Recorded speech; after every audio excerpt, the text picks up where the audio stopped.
kita akan ini ya diskusi atau kita belajar dulu ya tentang apa sih pemeriksaan fisik pada torak ya. Torak itu apa? Ya, torak itu daerah dada ya. Atau kalau kita sering dengar yaitu ekstremitas bagian atas ya pada torak ya.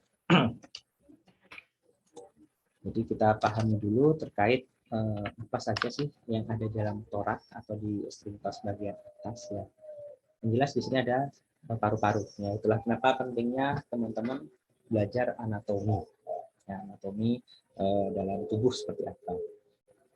Ya, paru-paru itu membentuk konus dan diliputi oleh pleura visceralis. Ya, cairan pleura di area paru. Itulah kenapa paru itu bisa ngembang nempis. Ya, paru kalau bocor misalnya kan ada di lapisannya itu bisa sangat kecil sekali. Ya. Dan kalau bengkak isi cairan itu bisa sampai ini misalnya membesar seperti itu ya.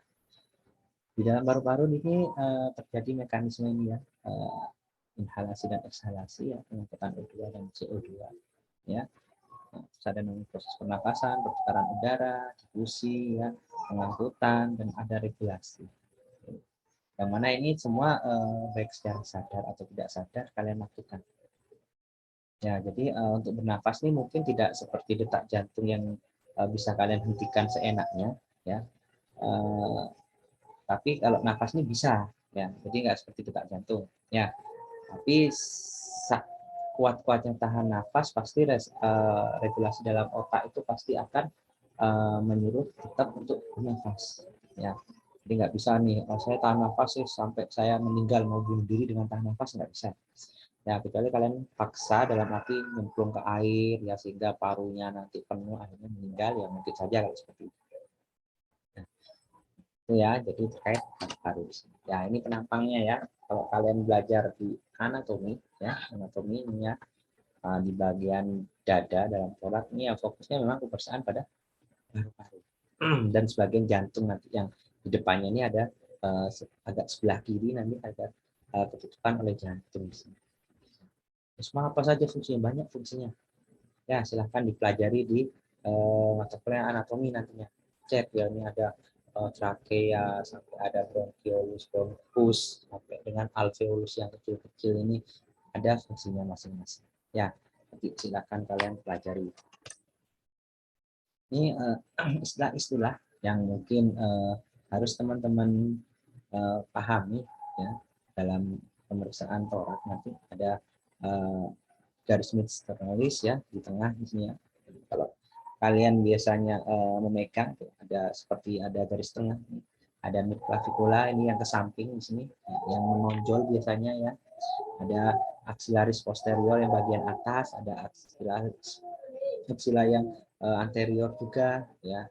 Ada garis mid spinalis ya yang di bawah tusuknya juga ada ya. Jadi nanti banyak-banyak istilah yang silakan bisa kalian pelajari ya.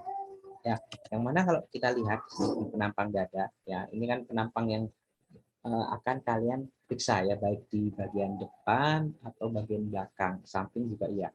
Ya ini kalau bagian belakang ini kelihatan seperti ini ya, jadi tulangnya seperti hari ini, kalau bagian depan seperti ini. Ya, nanti ada koste-kostenya ya atau ada kerangkanya di sini. Pada iga ya, istilahnya tulang iganya yang kanan kiri sampai ke bawah di sini. Lebar iya, panjang iya. Kenapa kok ada iganya ini? Itu ketentuan yang maha kuasa ya, menciptakan ini terkait torak di sini untuk melindungi organ dalam. Ya, bayangkan jika tidak ada torak, kita terbentur aja langsung kena jantung, bisa kelar hidup kita. Ya, jadi kalau misalnya ada torak, kita terbentur masih tertahan oleh tulangnya ini, ya, sehingga bisa melindungi. Nah, itu ya.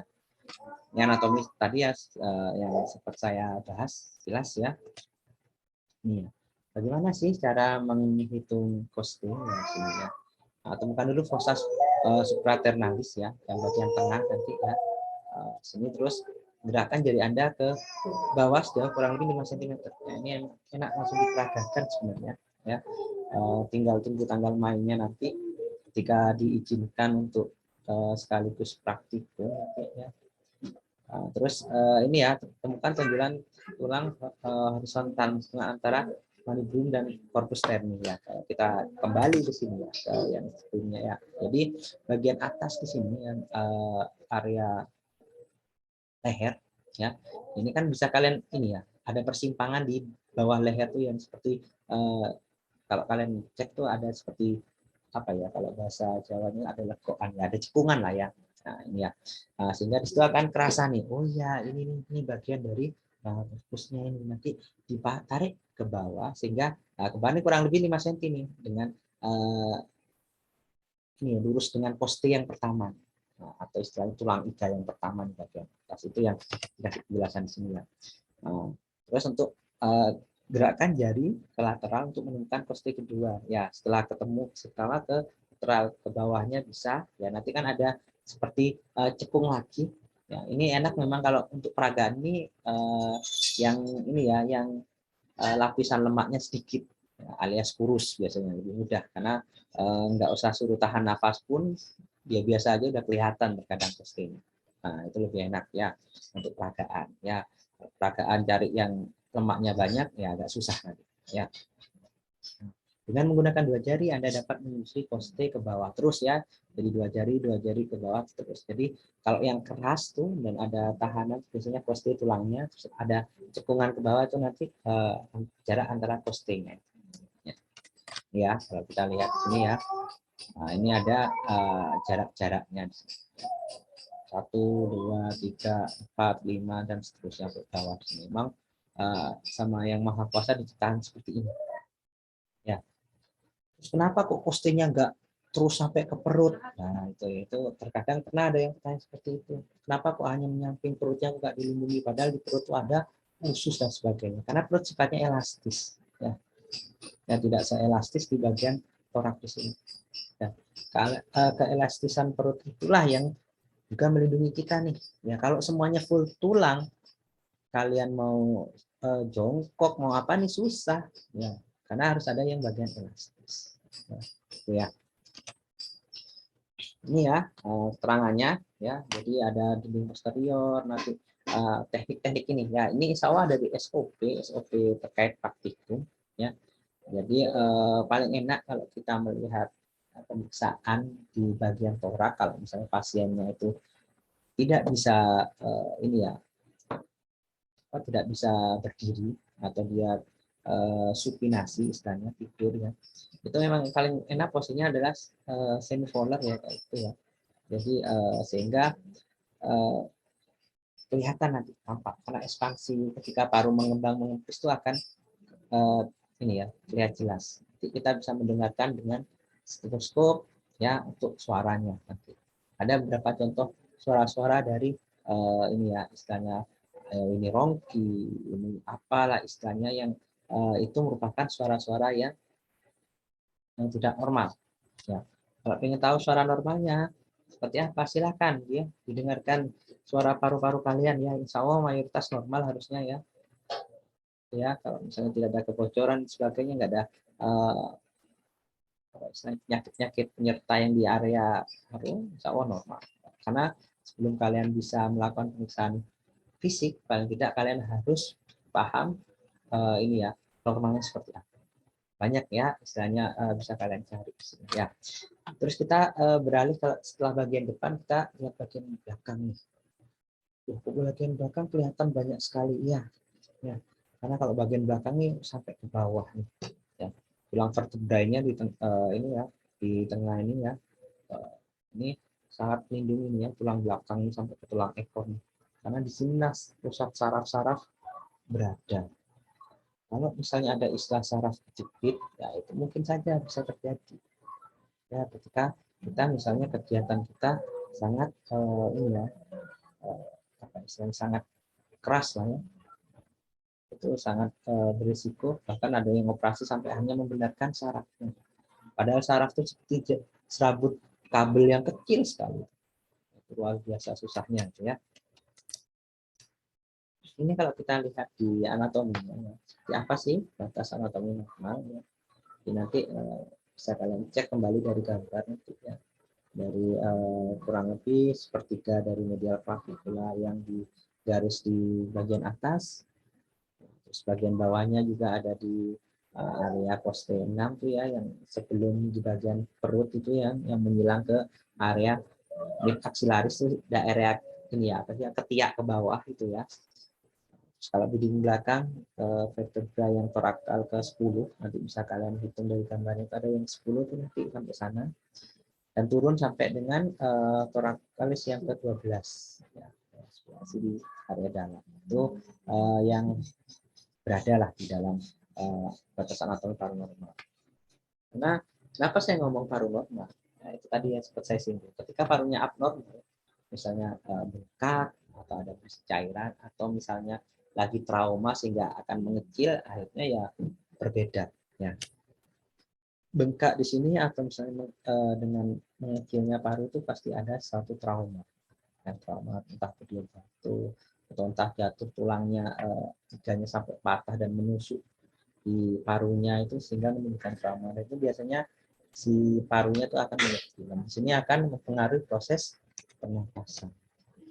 Ya, ini contoh perbatasannya tadi ya. Ini mid axilla ya, ini bagian tengah nanti ya. Ini bagian depan ya, ini clavicula, ini bagian atas sini ya.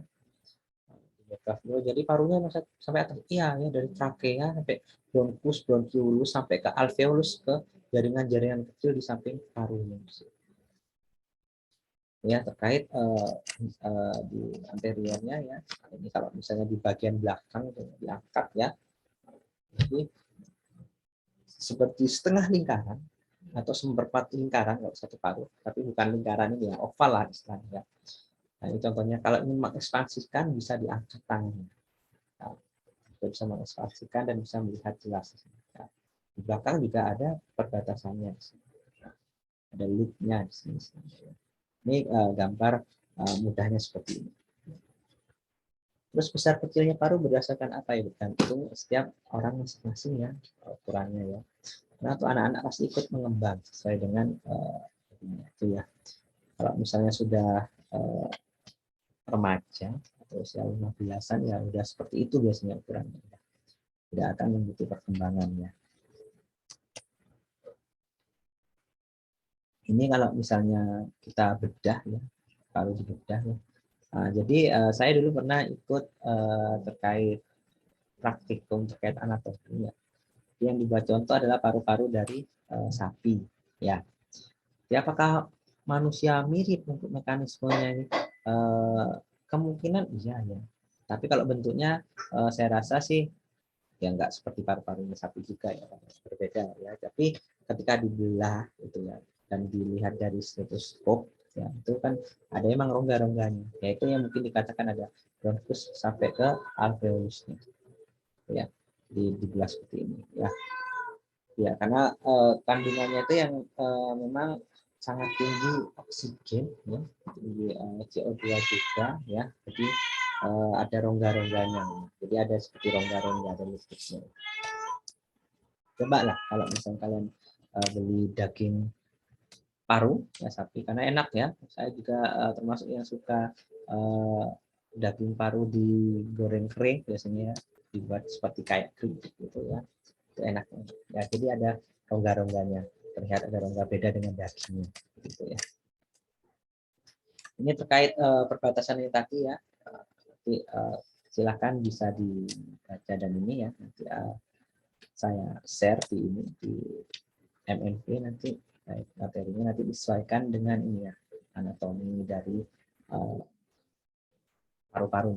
Karena ini harusnya memang senada dengan anatomi ya, mata kuliah anatomi juga di situ ya. Sehingga ketika pemeriksaan nanti lebih fokus nanti bagaimana cara meriksanya sebenarnya. Ini hanya nestuno dan tapi bukan ini ya, hampir wajib lah kalian harus mengetahui ini kalau di pemeriksaan fisik.